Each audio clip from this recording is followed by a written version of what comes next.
In late March, the U.S. House of Representatives passed a bill that would lift the ban on the sale of customers' browsing history by Internet service providers, or ISPs. The following week, my next guest offered an amendment on the Senate floor to prevent the sharing or sale of Minnesotans' data without express written consent.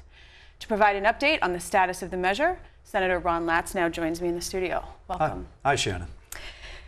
The measure passed with overwhelming bipartisan support. What is the status of it now? Well, it passed the Senate 66-1, and it passed the House unanimously as amendments into the Omnibus Jobs and Economic Development Budget and Policy Bill. So that bill went to conference committee, and it's in conference, actually was in conference until I think this morning or last night, when all the conference committees wrapped up their work and decided to send their bills to the floors of the bodies. I've been told that it's not in the conference committee report. So apparently there was some discussion. The House version was somewhat different than the Senate version, and they opted not to include anything in the conference committee. Has there been any indication why they decided to drop it?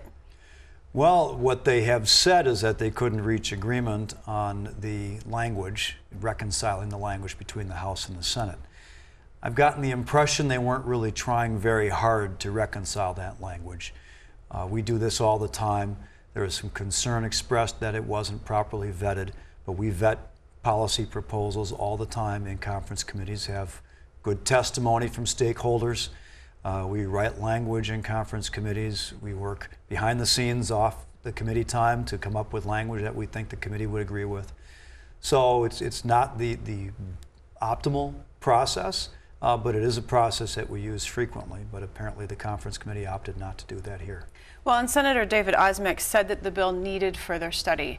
So is it really urgent that this be done now? Could it wait until another time when there could be more committee hearings and public testimony on it? Well, there is current law in Minnesota that restricts use of data by Internet service providers. The bill is broader, and the House language is much broader. It would apply to beyond the Internet service providers. And it doesn't have enough protection in the existing statute either.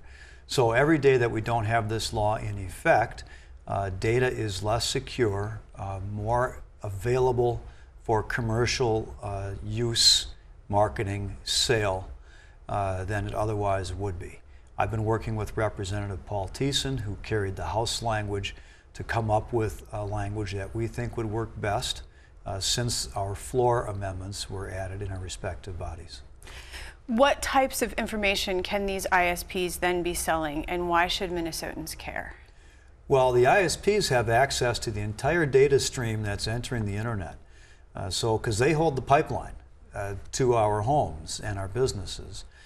So if you go onto Facebook or you go onto Google or use your provider to do a search, any search engine that you choose, every keystroke is recorded electronically and is searchable. Does that include passwords? Well, theoretically it could include passwords, but I don't know how available that stuff is. And there are other protections in law for health data and stuff like that. But there are risks involved in all of this, and what we're trying to do is find a way to lock down the ability of an individual to control access to their own private data. The individuals in each of these bills would have the authority, the right to expressly grant permission to use the data or to withhold that permission and keep it private. Isn't it likely, though, that companies would just make you consent to get some sort of PARCC? I mean, they'd find some way to get people's consent. Well, we have language, at least on the Senate side, that would specifically prevent a company from discriminating against a customer on the grounds that they have declined to give the authorization that the company is seeking. So what would you like to see happen? I'd like to see a robust language pass into law this year. The federal law was going to take effect in December, and we didn't think there was any need to act this year because the feds were going to control the marketplace on this. But when they withdrew that regulation, we felt we needed to move quickly to try to protect as much of our rights here in Minnesota as we could. We won't be back in the legislative session again until sometime next spring, February or March probably. And we would again need some time to make something take effect. So if we don't do it this year, there'll probably be at least a 1-year delay before we have the expanded protection of Minnesotans' private data. And if that happens, if nothing is done, is there anything that Minnesotans can do to protect their browsing history and their information from being sold other than opting out of using technology? Well, there are ways for browsers to allow you to go into private browsing. And if you care about that, you could do everything in private browsing. That would be up to you. When you go on to other Facebook sites or Google sites or Yahoo sites or any other websites, usually there's an opportunity to review a user agreement. Maybe if you don't like what's in there, how they intend to use the information they have, you could decline to use those sites or decline to sign on their user agreement. So does this apply to computer use and cell phone technology, or is there a distinction between the two? Or does this apply to all browsing that we do, even with our handheld devices? Well, it should apply to any way that we access the internet. Okay. Well, Senator Latz, I want to thank you very much for your time today. Glad to be here, Shannon. Thank you.